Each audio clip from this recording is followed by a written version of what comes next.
지금 중국 내부에서 역사상 한 번도 없던 충격적인 사건이 벌어지고 있습니다. 전쟁도 없었고 총도 쏘지 않았는데 국경의 의미가 무너지는 선택이 이어지고 있는데요. 미래를 잃은 만주 청년들 그리고 수백만 명의 소수민족이 조용히 움직이기 시작했습니다. 단 몇 밤 안에 지도부 전원이 사라질 수 있는 상황에서도 공산당은 끝내 무력을 쓰지 못했습니다. 하지만 충격적인 사실은 이 모든 흐름을 한국이 이미 예상하고 준비하고 있었다는 점입니다. 힘이 아니라 삶의 방식이, 정복이 아니라 선택이 역사를 바꾼다면 어떤 일이 벌어질까요? 지금부터 공산당도 막지 못한 이 대반전의 진짜 이유를 전해드립니다. 여러분의 생각은 어떤가요? 댓글로 남겨주시고 구독으로 계속 함께해주세요. 안녕하세요. 저는 왕밍우이입니다. 지금 제 여권에는 대한민국이라고 적혀 있습니다. 26살 만주 청년이 한국 국민이 된 겁니다. 총 한 발 없이요. 전쟁도 없었습니다. 협상도 없었어요. 그냥 선택했고 세계가 인정했습니다. 2024년 여름이었습니다. 연병거리는 평소와 똑같았어요. 사람들은 장을 보고 출근했죠. 아이들은 학교에 갔습니다. 하지만 공기가 달랐어요. 무거웠습니다. 휴대폰 진동이 울렸습니다. 메시지 하나였어요. 오늘 밤 11시라고만 적혀 있었습니다. 발신자는 알 수 없었어요. 하지만 무슨 뜻인지 알았습니다. 삭제했습니다. 즉시요. 거리를 걸었습니다. 카페 앞을 지나쳤어요. 창문 너머로 젊은이들이 보였습니다. 노트북을 펼쳐놓고 있었죠. 화면은 안 보였어요. 하지만 알았습니다. 한국 드라마였을 겁니다. 아니면 유튜브였겠죠. 공안 차량이 지나갔습니다. 느린 속도였어요. 순찰이었습니다. 카페 앞에서 잠시 멈췄어요. 창문을 들여다봤습니다. 청년들은 화면을 내렸어요. 자연스럽게요. 공안 차는 다시 움직였습니다. 저녁이 되었습니다. 집으로 돌아왔어요. 어머니가 저녁을 차리고 계셨습니다. 밥 먹어라라고 하셨어요. 평소와 똑같았습니다. 하지만 어머니 눈빛이 달랐어요. 뭔가 아시는 것 같았습니다. 어디 가냐라고 물으셨습니다. 친구 만나요라고 답했어요. 거짓말이었습니다. 어머니는 고개를 끄덕이셨어요. 조심해라라고 하셨습니다. 그게 마지막 대화였습니다. 10시였습니다. 방에서 나왔어요. 가방 하나만 들었습니다. 옷 2벌과 신분증이 전부였어요. 현금은 조금 챙겼습니다. 카드는 두고 갔어요. 추적되니까요. 문을 열었습니다. 어머니가 거실에 계셨어요. TV를 보고 계셨습니다. 뉴스였어요. 한중 관계에 대한 내용이었습니다.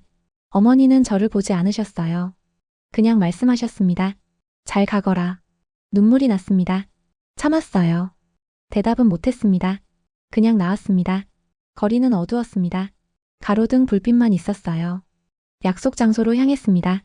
30분 걸렸어요. 뒤를 여러 번 돌아봤습니다. 아무도 없었어요. 공터였습니다. 예전 공장 자리였어요. 사람들이 보였습니다. 10여 명쯤 됐어요. 모두 젊었습니다. 20대에서 30대 사이였죠. 얼굴은 몰랐어요. 하지만 눈빛은 같았습니다. 한 사람이 다가왔습니다. 왕밍우이냐라고 물었어요. 고개를 끄덕였습니다. 따라와라고 했습니다. 무전기를 꺼냈어요. 뭔가 말했습니다. 중국어가 아니었어요. 한국어였습니다. 차가 왔습니다. 승합차였어요. 번호판이 없었습니다. 문이 열렸어요. 타라고 했습니다. 탔습니다. 차 안에는 7명이 더 있었습니다. 아무도 말하지 않았어요. 창문은 가려져 있었습니다. 어디로 가는지 몰랐어요. 알 필요도 없었습니다. 2시간쯤 갔습니다. 차가 멈췄어요. 문이 열렸습니다. 내려라고 했어요. 내렸습니다. 산이었습니다. 깊은 곳이었어요. 건물 하나가 보였습니다.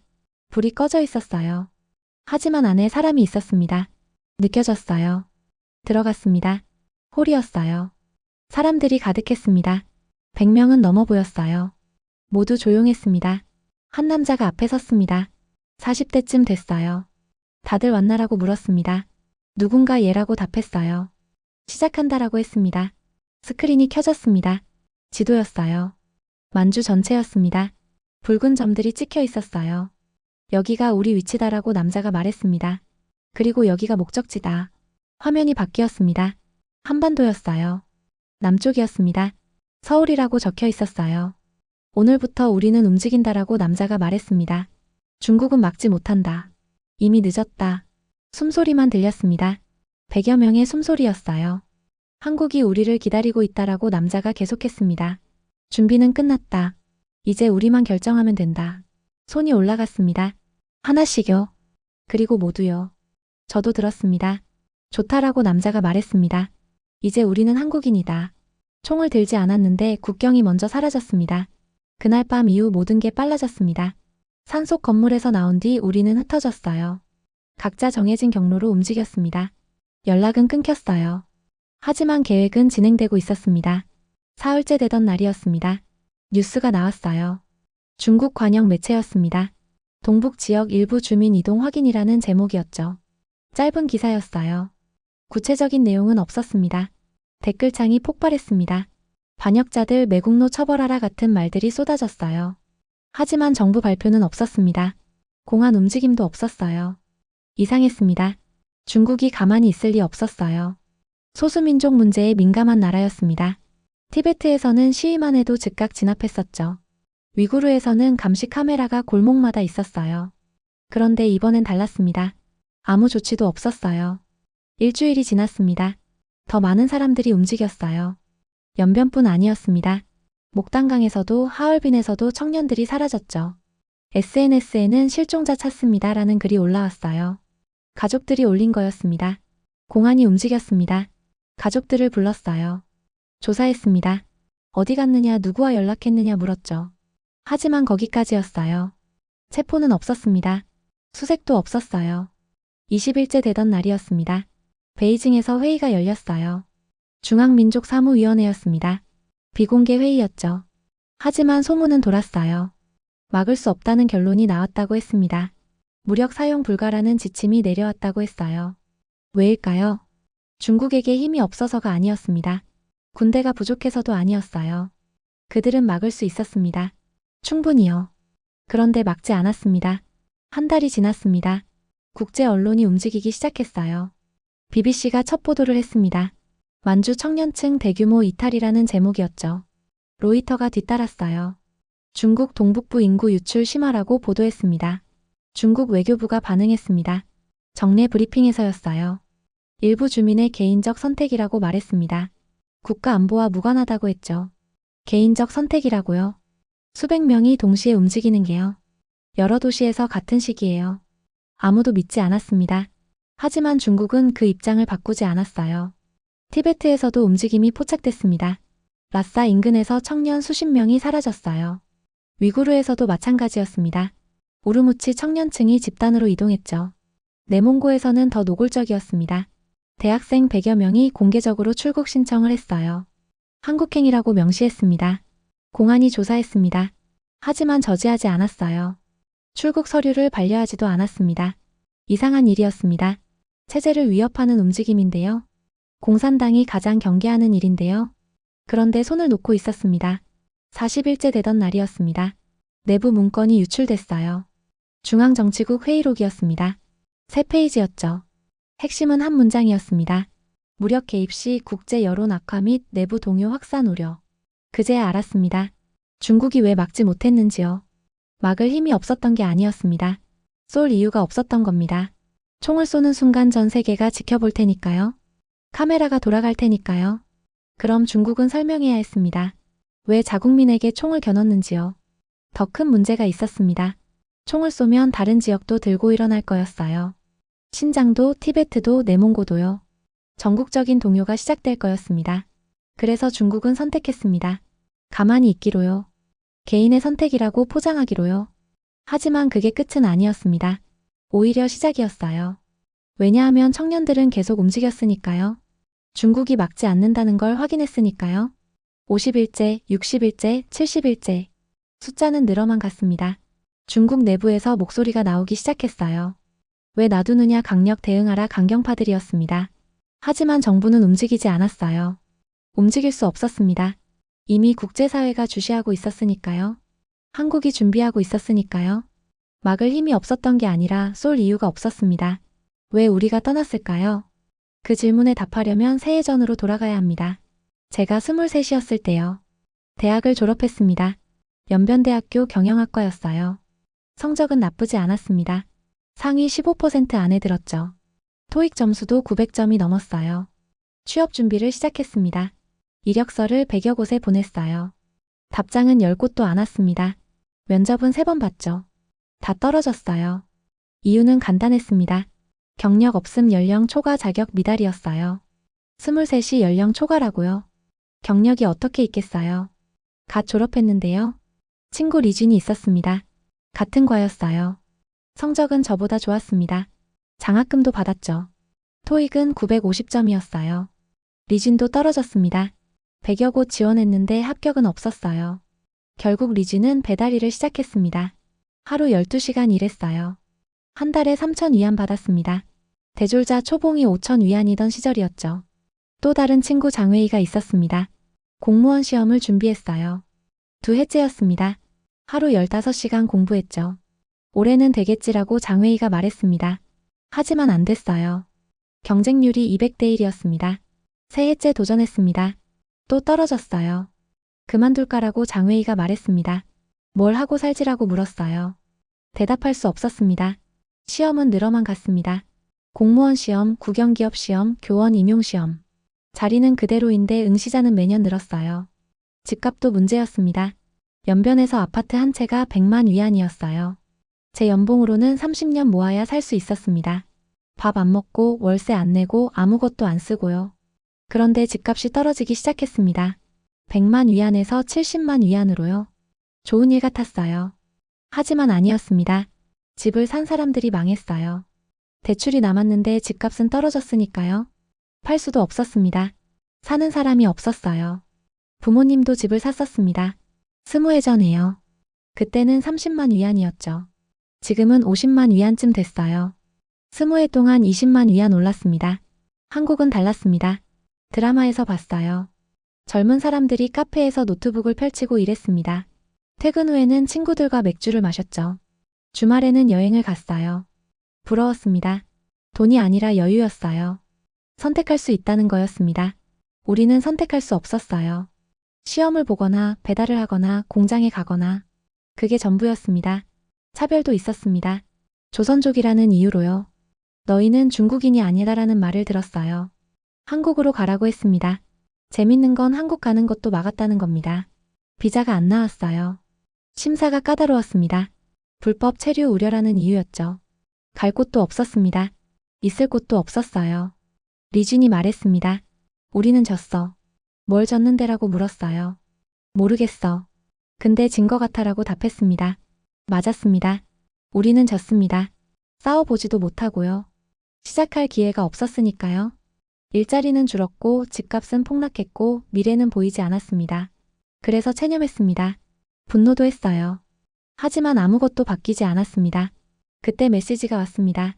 한국이 기다린다라고 적혀 있었어요. 믿지 않았습니다. 처음엔요.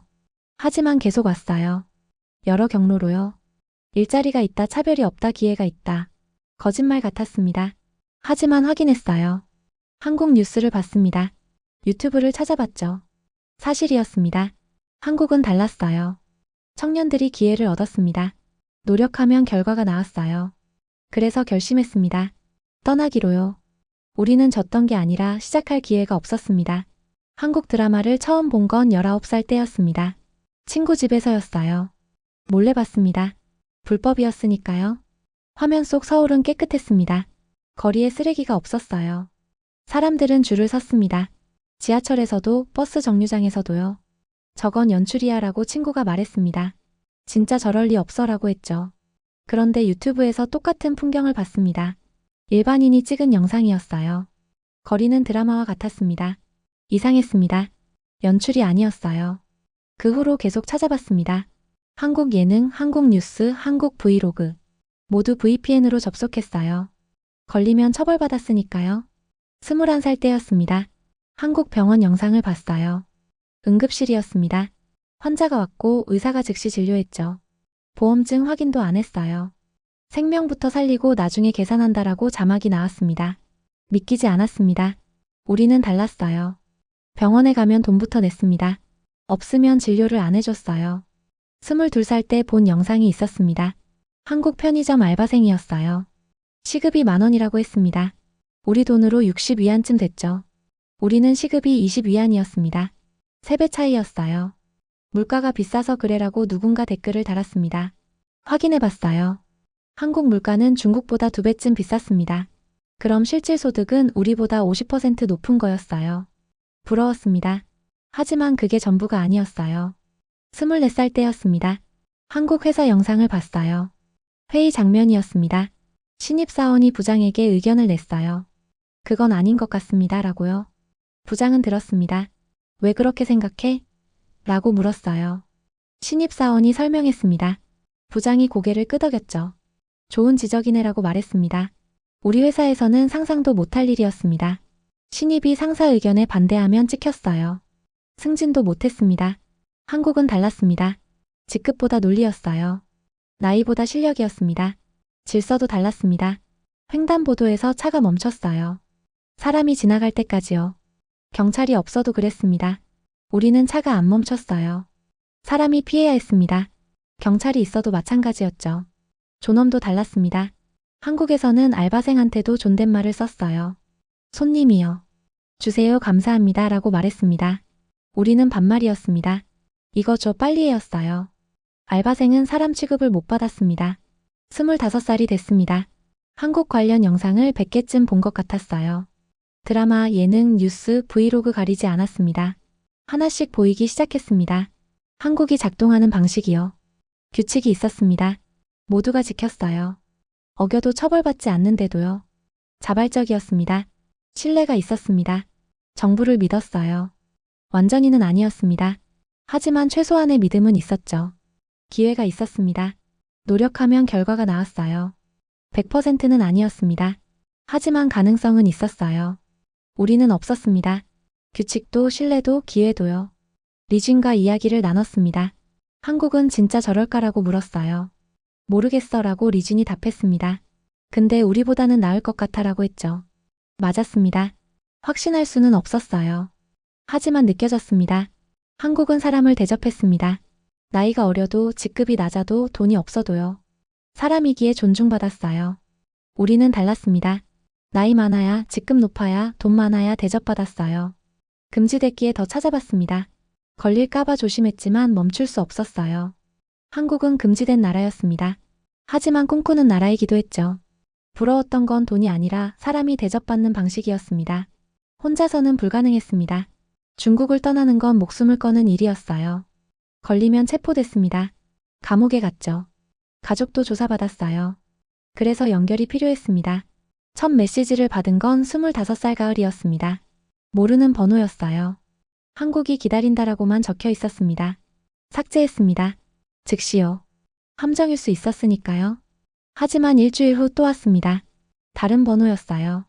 같은 내용이었습니다. 한국이 기다린다. 이번엔 링크가 있었습니다. 암호화된 채팅방이었어요. 텔레그램이었습니다. 들어가 봤습니다. 조심스럽게요. 사람이 15명 있었어요. 모두 익명이었습니다. 숫자로만 표시됐죠. 아무 말도 하지 않았습니다. 며칠 동안요. 그냥 지켜봤어요. 대화가 오갔습니다. 연변 출신이냐 목단강에서 왔다 하얼빈이다 같은 말들이었어요. 구체적인 정보는 없었습니다. 지역만 밝혔죠. 일주일째 되던 날이었습니다. 누군가 물었어요. 진짜 갈 수 있나? 대답이 왔습니다. 있다. 경로가 준비됐다. 언제냐라고 또 물었습니다. 고지다라고 답이 왔어요. 믿을 수 없었습니다. 하지만 채팅방은 계속 활성화됐어요. 사람도 늘었습니다. 20명, 30명, 50명. 한 달이 지났습니다. 새 메시지가 왔어요. 오프라인 모임이었습니다. 장소와 시간이 적혀 있었죠. 가지 말아야 했습니다. 위험했으니까요. 하지만 갔습니다. 카페였습니다. 구석 자리였어요. 사람이 셋 있었습니다. 모두 젊었어요. 20대 후반쯤 됐죠. 왕밍호이냐라고 한 명이 물었습니다. 고개를 끄덕였어요. 앉아라고 했습니다. 앉았습니다. 아무 말도 하지 않았어요. 그들도 마찬가지였습니다. 10분쯤 지났습니다. 한 명이 입을 열었어요. 티베트에서도 움직인다. 위구르도 마찬가지다. 내몽고도 준비 중이다. 놀랐습니다. 만주만이 아니었어요. 한국이라는 단어는 쓰지 말아라고 다른 사람이 말했습니다. 메시지에도 전화에도 대화에도 절대 안 된다. 왜냐라고 물었습니다. 추적된다라고 답했어요. 한국이라는 단어만 감지돼도 공안이 움직인다. 그래서 암호를 썼습니다. 남쪽 그곳 목적지 같은 말들이었어요. 한 달 후 다시 만났습니다. 이번엔 5명이었어요. 또 한 달 후엔 10명이 됐습니다. 네트워크가 커졌습니다. 연변, 목단강, 하얼빈, 라싸, 우르무치, 후어아우터. 6개 도시였어요. 각 도시마다 연락책이 있었습니다. 그들끼리 연결됐죠. 우리는 몰랐어요. 누가 누군지요. 알 필요도 없었습니다.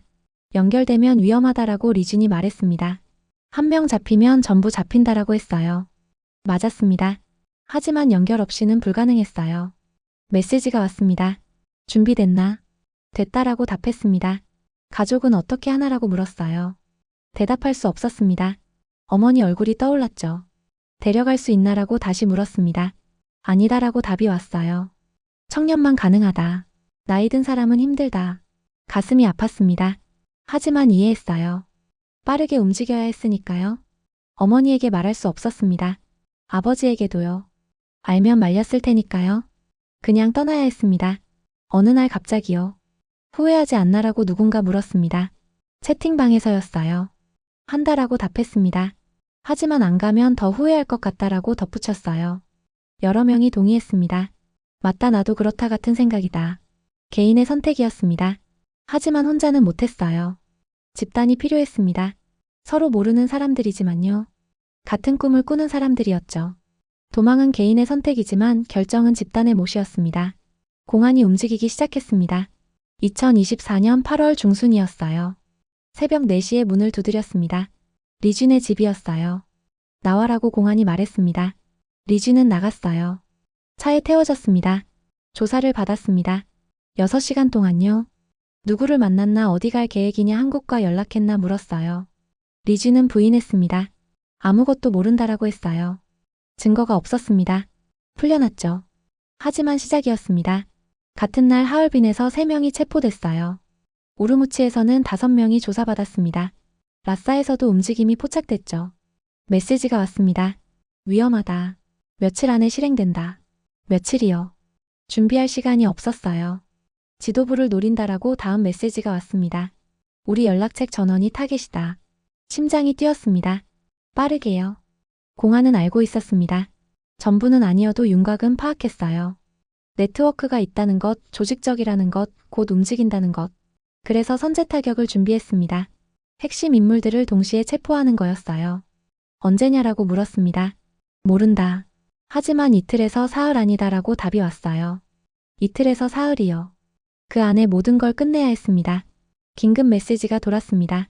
암호화 채팅방이에요. 내일 밤 실행. 준비 완료된 사람만. 내일 밤이요. 하루밖에 안 남았어요. 짐을 쌌습니다. 최소한만요. 옷 2벌, 신분증, 현금. 그게 전부였습니다. 어머니는 주무시고 계셨어요. 방문을 열고 들여다봤습니다. 코 고는 소리가 들렸어요. 죄송합니다라고 속으로 말했습니다. 소리 내지 않았어요. 밤이 됐습니다. 11시였어요. 약속 시간까지 1시간 남았습니다. 휴대폰이 울렸습니다. 리준이었어요. 나 또 불려갔어. 방금 풀려났어. 괜찮아? 라고 물었습니다. 아니, 이번엔 달랐어. 협박했어. 말 안 하면 부모 조사한다고. 숨이 막혔습니다. 어떻게 했어? 라고 물었어요. 버텼어. 근데 시간이 없어. 내일 또 오래. 오늘 밤이야 라고 말했습니다. 알아. 간다라고 리준이 답했어요. 전화를 끊었습니다. 손이 떨렸어요. 11시 30분이 됐습니다. 집을 나섰어요. 뒤돌아보지 않았습니다. 거리는 조용했습니다. 가로등만 켜져 있었어요. 공안 차량이 지나갔습니다. 숨었어요. 담벼락 뒤에요. 차가 지나갔습니다. 다시 걸었어요. 약속 장소에 도착했습니다. 공터였어요. 사람들이 있었습니다. 20여 명쯤 됐어요. 차가 왔습니다. 여러 대였어요. 타라고 누군가 말했습니다. 탔습니다. 출발했어요. 1시간쯤 갔습니다. 산으로 향했어요. 깊은 곳이었습니다. 건물이 보였습니다. 불이 켜져 있었어요. 들어갔습니다. 사람들이 가득했습니다. 100명쯤 됐어요. 아니, 그 이상이었습니다. 한 남자가 앞에 섰습니다. 공안이 움직인다. 새벽에 체포작전이 실행된다. 숨소리가 멈췄습니다. 하지만 우리도 준비했다라고 남자가 계속했습니다. 한국과 연락이 닿았다. 경로가 확보됐다. 한국이요. 처음으로 그 단어를 직접 들었습니다. 여러 루트가 준비됐다라고 남자가 말했습니다. 동시에 움직인다. 북쪽, 서쪽, 남쪽. 중국은 못 막는다. 박수가 나왔습니다. 조용히요. 하지만 확실하게요. 오늘 밤 우리는 출발한다라고 남자가 말했습니다. 그리고 한국에 도착한다. 눈물이 났습니다. 참지 않았어요. 그때 알았습니다. 한국은 이제 답장한 게 아니라 기다리고 있었다는 걸. 그날 밤 우리는 흩어졌습니다. 100여 명이 10개 그룹으로 나뉘었어요. 각 그룹은 다른 경로로 움직였습니다. 제가 탄 차는 북쪽으로 향했어요. 두만강 방향이었습니다. 5시간 달렸어요. 새벽 5시였습니다. 차가 멈췄어요. 내려라고 했습니다. 숲이었습니다. 깊고 어두웠어요. 안내인이 앞장섰습니다. 따라와. 소리 내지 말라고 했죠. 1시간 걸었습니다. 강이 보였어요. 두만강이었습니다. 저기라고 안내인이 가리켰습니다. 건너편이었어요. 불빛이 보였습니다. 한국이냐라고 물었습니다. 아니, 중간 지점이다라고 답했어요. 보트가 있었습니다. 작았어요. 10명이 탔습니다. 노를 저었습니다. 조용히요. 물소리만 들렸어요. 30분쯤 걸렸습니다. 강을 건넜어요. 땅에 닿았습니다. 사람들이 기다리고 있었습니다. 빨리라고 말했어요. 차에 태웠습니다. 또 달렸습니다. 몇 시간인지 몰랐어요. 창문이 가려져 있었으니까요. 차가 멈췄습니다. 문이 열렸어요. 내려라고 했습니다. 공항이었습니다. 작은 공항이었어요. 비행기가 한 대 있었습니다. 타라고 했습니다. 탔어요. 비행기가 이륙했습니다. 어디로 가는지 몰랐어요. 알 필요도 없었습니다. 3시간쯤 날았습니다. 착륙했어요. 문이 열렸습니다. 밖으로 나갔어요. 한글이 보였습니다. 간판에 표지판에 안내문이에요. 여기가 어디냐라고 물었습니다. 인천이다라고 답이 왔어요. 한국이었습니다. 울었습니다. 참지 않았어요. 공항 밖으로 나왔습니다. 버스가 기다리고 있었어요. 타라고 했습니다. 탔습니다. 버스 안에 사람들이 있었어요. 다른 경로로 온 사람들이었습니다. 리준이 보였습니다. 왔구나라고 말했어요. 너도라고 답했습니다. 장웨이도 있었습니다. 다른 친구들도요. 모두 살아있었습니다. 한 명도 빠지지 않았어요. 나중에 알았습니다. 한국이 준비한 게 얼마나 치밀했는지요. 10개 경로가 동시에 작동했어요. 북쪽 루트만이 아니었습니다. 서쪽, 남쪽, 동쪽 모두요. 중간 지점이 여러 개 있었습니다. 몽골, 러시아, 제3국이었어요. 중국은 손 쓸 수 없었습니다. 항공편도 준비됐었습니다. 민간 항공기가 아니었어요. 전세기였습니다. 여러 대가 대기했죠. 타이밍도 완벽했습니다. 중국 공안이 체포 작전을 시작하기 6시간 전이었어요. 우리는 이미 떠난 뒤였습니다. 중국은 항의했습니다. 불법 입국 주권 침해라고 했어요. 한국은 답했습니다. 인도주의적 보호라고요. 자결권 존중이라고 했습니다. 유엔도 개입했습니다. 난민 지위 검토라고 발표했어요. 중국은 더 이상 못했습니다. 총을 쏠 수도 없었고 추격할 수도 없었어요. 우리는 이미 한국 땅에 있었으니까요. 티베트 청년들도 왔습니다. 100여 명이었어요. 위구르에서도 왔습니다. 50여 명이었죠. 내몽고에서도 수십 명이 도착했어요. 총 400여 명이었습니다. 핵심 인물들이었어요. 지도부였습니다. 한국은 모두 보호했습니다. 단 한 명도 놓치지 않았어요. 중국은 할 수 있는 게 없었습니다. 항의만 가능했죠. 전쟁은 없었지만 승부는 끝났습니다. 한국에 도착한 지 3개월이 지났습니다. 임시 거처가 제공됐어요. 작은 아파트였습니다. 생활비도 나왔죠. 일자리를 찾을 때까지요. 한국어를 배웠습니다. 하루 4시간씩요. 이미 조금은 할 수 있었어요. 드라마로 배웠으니까요. 하지만 부족했습니다. 3달 만에 취직했습니다. 작은 회사였어요. 번역 일이었습니다. 중국어와 한국어요. 월급은 250만 원이었습니다. 중국 돈으로 15,000위안쯤 됐어요. 연변에서 받던 월급의 5배였습니다. 리진도 일을 찾았어요. 물류회사였습니다. 월급은 300만 원이었죠. 믿기지 않는다라고 리준이 말했습니다. 일한 만큼 받는다는 게라고 했어요. 장웨이는 대학원에 갔습니다. 한국 정부가 장학금을 줬어요. 공부하고 싶었다라고 장웨이가 말했습니다. 드디어 할 수 있게 됐다라고 했죠. 6개월이 지났습니다. 만주에서 소식이 들려왔어요. 더 많은 사람들이 움직였습니다. 우리가 떠난 뒤 희망을 본 거였어요. 가능하다는 걸 확인했으니까요. 중국은 막을 수 없었습니다. 여전히요. 총을 쏠 수도 강제로 막을 수도 없었어요. 국제사회가 지켜보고 있었으니까요. 1년이 지났습니다. 만주에 변화가 일어났어요. 주민투표가 제한됐습니다. 한국 편입 여부를 묻는 투표였어요. 중국은 반대했습니다. 불법이라고 했어요. 주권 침해라고 항의했습니다. 하지만 막을 수 없었어요. 유엔 감시단이 파견됐습니다. 국제 참관인도 왔죠. 투표일이 정해졌습니다. 2025년 9월 15일이었어요. 저도 참관인으로 갔습니다. 고향이었으니까요. 연병거리는 달랐습니다. 태극기가 걸려 있었어요. 공개적으로요. 중국 공안은 아무 말도 하지 않았습니다. 투표소에 줄이 섰습니다. 길었어요. 젊은이들 뿐 아니었습니다. 중년도 노인도 있었어요. 어머니를 만났습니다. 1년 만이었어요. 잘 있었니라고 어머니가 물으셨습니다. 네라고 답했어요. 어머니는요? 라고 물었습니다. 나도 잘 있었다라고 하셨어요. 투표하시나요? 라고 물었습니다. 한다라고 어머니가 답하셨어요. 찬성에 표할 거다라고 하셨습니다. 눈물이 났습니다. 왜요? 라고 물었어요. 너 보내길 잘했다고 생각한다라고 어머니가 말씀하셨습니다. 이제 나도 따라가고 싶다라고 하셨어요. 개표가 시작됐습니다. 밤 8시였어요. 참여율이 발표됐습니다. 98%였어요. 거의 전원이 투표했습니다. 찬성률이 나왔습니다. 92%였어요. 압도적이었습니다. 연령대별로도 집계됐어요. 20대는 97%가 찬성했습니다.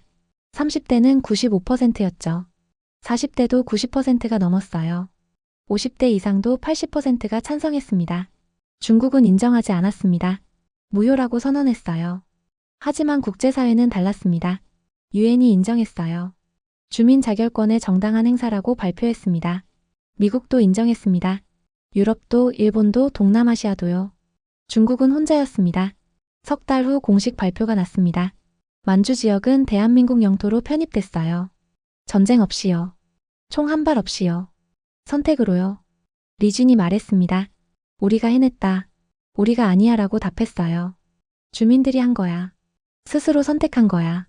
맞았습니다. 정복이 아니었어요. 강요도 아니었습니다. 선택이었습니다.